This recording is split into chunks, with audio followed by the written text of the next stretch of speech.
What have we learned from the darkest days of human history? What indeed? Governments today, even those that acknowledge their crimes of the past, rarely wish to offer much in return beyond a plaque here or there, an apology or a kind word, phrased such that it goes as far as it can without presenting a position from which a duty may be derived. Recently, as educated minorities have immersed themselves in the daily lives of colonialism, the structures and markets and administrations, more information has come to the fore, or should I say, old information has begun to disseminate in new communities. These would be the communities of the colonialists whose forefathers had decided that some parts of history were best left unmentioned and unrecorded. Yet minorities do not forget the travesties forced upon them. They do not forget injustice, nor does the demand for justice wane. It is a multi-generational itch, a trauma, that no amount of scratching can remedy. From the genocides against the Congolese from 1885 to 1908, the Armenians from 1895 to 1918, the Greeks and Assyrians from 1913 to 1923, the Jews from 1933 to 1945, Nanjing from 1937 to 1938, Cambodia 1975 to 1979, Rwanda 1994, the Bosnians in 1992 to 1995, Darfur 2003 to 2005, Yazidis 2014 to 2017, the Rohingya 2016 to now, Karabakh Armenians from 2022 to 2023, and the Gazans from 2023 to now. What has been learned? The 1948 Genocide Convention defines genocide as any of the following acts committed with intent to destroy, in whole or in part, a national, ethical, racial, or religious group. As such, killing members of the group, causing serious bodily or mental harm to members of the group, deliberately inflicting on the group conditions of life calculated to bring about its physical destruction in whole or in part, imposing measures intended to prevent births within the group, forcibly transferring children of the group to another group. The creator, Polish-Jewish lawyer Raphael Lemkin, wanted the convention to state the objectives of genocide would be the disintegration of the political and social institutions, of culture, language, national feelings, religion, and the economic existence of national groups. But this original definition was diluted, so as to save the blushes, and the coffers, no doubt, of the colonial powers, no matter how much they harped on about democracy. So of events that speak of the Greek genocide, as well as others, what has the international community learned? That is a good question. They have learned how better to hide it. They have learned how better to manipulate it. They have learned how better to package it. They have learned how better to implement it. What have they not learned? Not committing genocide in the first place. What else? Not much. The neutrality that Dr. Lovejoy refers to has become the silence of partners today. The allies that assist, supply, or maintain trade relations with those who commit genocide. Why, though? That is also a good question. Why, indeed? Here I read the words of Dr. Lovejoy herself. Maybe her words will help you reach your own conclusions as to what is what. I extend my solidarity and condolences with my Greek cousins on their saddest of days. Your loss will never be forgotten. May your government, in turn, not forget others.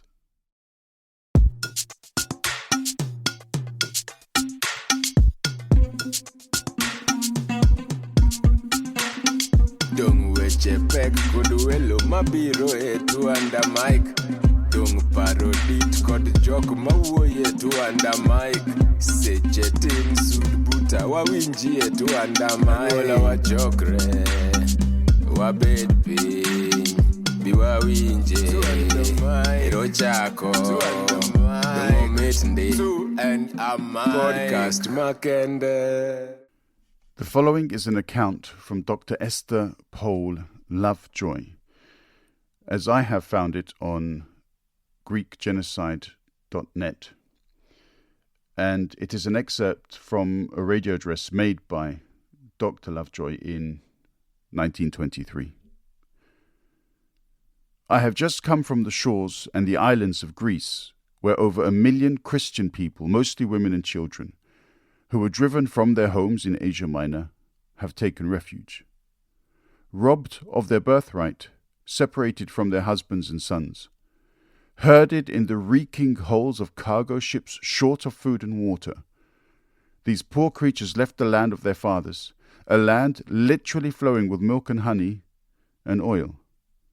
Behind them was the Turkish army and the smouldering ruin of Smyrna.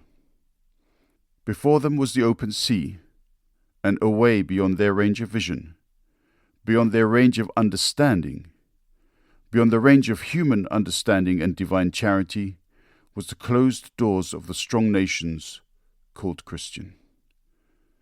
Like sacrifices chosen for their innocence, these poor mothers and little children were cast out upon the waters.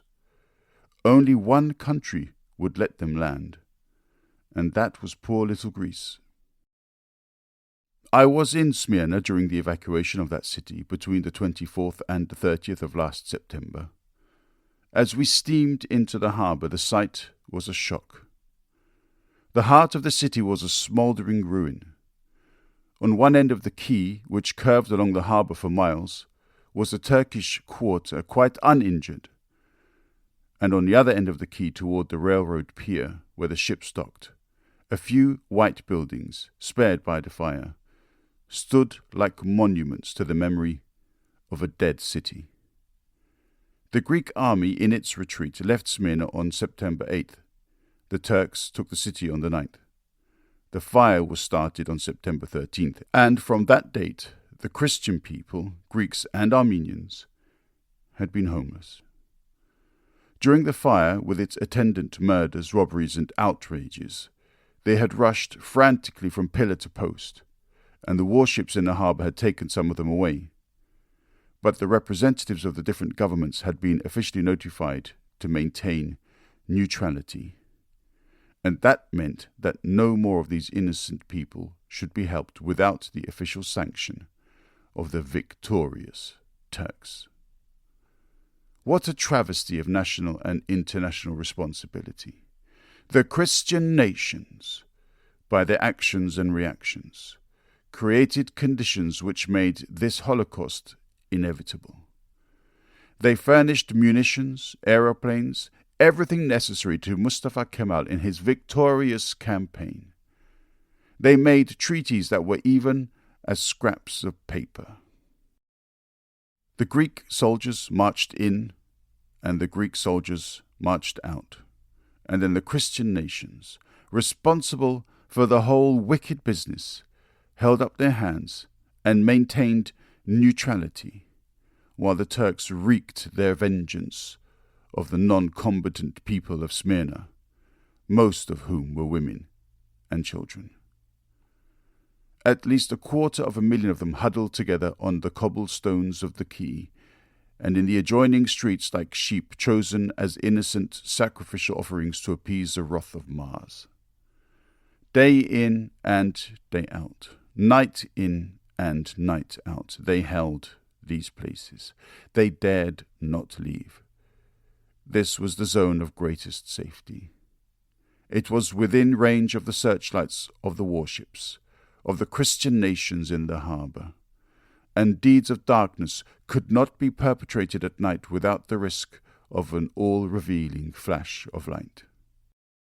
The Turks had issued a proclamation, which had been printed in the newspapers, posted on the walls and scattered from an aeroplane among the wretched people huddled on the quay, to the effect that all men of military age, although they were all civilians, were to be deported to the interior, and that all the Greek and Armenian women, children, and old men remaining in Smyrna after September 30th were to share this terrible fate. Deportation to the interior is regarded as a short life sentence to slavery under brutal masters, ended by mysterious death. The victims are marched away over the hills, and nobody knows where they are going or what becomes of them. But the flight of the buzzards and the cry of the jackals have terrible meaning for the people whose husbands, fathers, and brothers have been deported to the interior. The people of Smyrna know what happened to many of the Armenians who had refused to fight against the Allies during the war. They know all about the Turkish policy of ridding Asia Minor of Greek or Armenian Christians by extermination or any other means. But the harbour was full of the warships of the Allied nations. Surely the Turks could not take them from under the very guns of Christian countries and deport them to the interior. But they had reckoned without neutrality. They were not diplomats. They did not know what neutrality meant to the rest of the world. But they soon found out what it meant to them. It meant the violation of everything they held sacred in life. It meant outrage, slavery, death, and destruction. The city was surrounded by Turkish soldiers. The only possibility of escape was through the harbour. The only hope was in the coming of refugee ships. Day after day, they waited and waited. Night after night, they prayed. On Sunday, September 24th, 8 ships came. There was a frantic struggle to reach those ships, and about 25,000 outcasts were taken away. On Monday, only 1 ship arrived, and the people were in despair. That evening at dusk, I went out on the balcony of the relief headquarters with a young Christian woman and looked over the mass of tragic faces. There was a strange murmur of many voices passing up and down the quay. It was a mournful sound, like the moaning of the sea or the sighing of the wind in a forest. I did not know what it meant, and I asked this Christian girl what they were doing, and she answered, "They are praying for ships." Early Tuesday morning, September 26th, 19 ships came into the harbour, and the struggle to reach them began. The quay was divided from railroad pier by the iron picket fences, about 200 feet apart. By placing timber across the pier, 3 other fences with gateways had been improvised. The purpose of these fences was to force the people to pass through the gates so that might be carefully scrutinized and the men detained for deportation. Between the iron fences there was a double line of Turkish soldiers, and guards were stationed all along the pier. Most of the American sailors, assigned to help the outcasts, were working near the centre of the pier, and at the far end the British sailors did their bit. The privilege of helping these poor women and children and the aged people was a favour granted by the Turks to the Americans and British, and it goes without saying that the boys did all and far more than their orders permitted. The frantic rush to reach the ships cannot be described. For 6 hours on Tuesday, September 26th, I stood apart between the 2 iron fences and watched this awful struggle. Women, children, and old people were crushed, and some of them forced over the edge of the quay into the pier. The ebb and flow of the tide was obstructed, and a large mass of dead animals, with here and there a human body, bloated and putrid, washed to and fro with the waves, and dashed against the stones of the quay. At the gate, the Turkish soldiers kept beating the people back with the butts of their guns in order to force them to come through slowly. Many of the more prosperous-appearing women were seized by individual soldiers, searched and robbed in the broad daylight under our very eyes. Their rings were torn from their fingers, and finally these robberies were expedited by merely striking the women across the fingers, which meant, "Take off your rings and deliver them." Often, when a man came through this gate and was seized by the soldiers, they would whisper a moment. The captive would pay tribute, be released and pass along the line. But before he had gone 30 feet, he would be detained out on the wharf and placed among the prisoners for deportation. His money never saved him. At first it seemed strange that the men were not promptly seized and turned over to the military authorities to be searched in regular order. Finally, we realized that this was a pre-arrangement among the common soldiers to prevent the officers from getting all the loot. Day after day, during the week of the evacuation, there was a continuous succession of harrowing incidents. In the struggle at the different gates along the pier, the families were separated. Children were lost, and mothers and children ran frantically up and down, calling for each other, until they were forced aboard different ships and sailed away to different places. Many of the women struggling through the different gates lost their shoes, and their clothes were torn from them. Water bottles were broken on the pier, and those without shoes reached the ships with bleeding feet. A great many men came through the gates with their families. They were usually carrying bundles or young children. Sometimes these men carried their invalid mothers or fathers. In any case, it made no difference. They were forcibly separated from their wives and children, who clung to them, pleading for mercy. The men were beaten into submission with the butts of guns, and the women were driven away, always with the same Turkish word, hayde, hayde. There was a large number of expectant mothers among the Smyrna outcasts, and these terrible experiences precipitated their labors. Children were born on the quay and on the pier. It was my job to look after these cases, and whenever it was possible, we got the women aboard the ships before the babies came. These stories are too shocking to be told. The exodus of the Christians, which started last September, over a year ago, from Smyrna and adjacent territory is still going on. And while it is impossible to place the blame in proper measure exactly where it belongs, there are two outstanding facts which must be apparent to everybody. The Turks are determined to get rid of the Christian population in Turkish territory, and Greece is the only country within reach which will receive them. The method adopted for their taking off would challenge the admiration and envy of an American efficiency expert. The men are deported to the interior. The women and children are permitted to depart, providing they take nothing of value with them. Their abandoned property reverts to the government the minute it is abandoned, and just now an effort is being made to collect insurance on property destroyed by fire at Smyrna. Measured in human suffering, the destruction of Smyrna is the most colossal atrocity ever perpetrated. In the history of Christian martyrdom, there is nothing to equal this tragedy.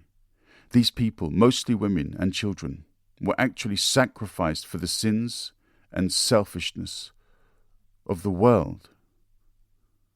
Let us hope and pray that the magnitude of this crime against humanity will finally awaken the conscience of the nations to their Christian duties and responsibilities.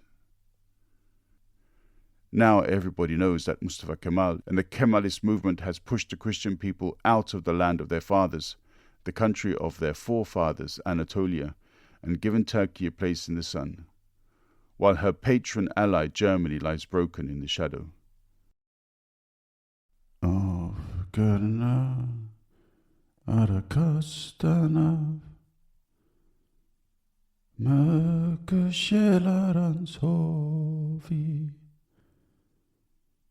Of Gurnanger Möteke Aran Sartungi. Yes, Gurnam Arakastana Möküşelaran sovi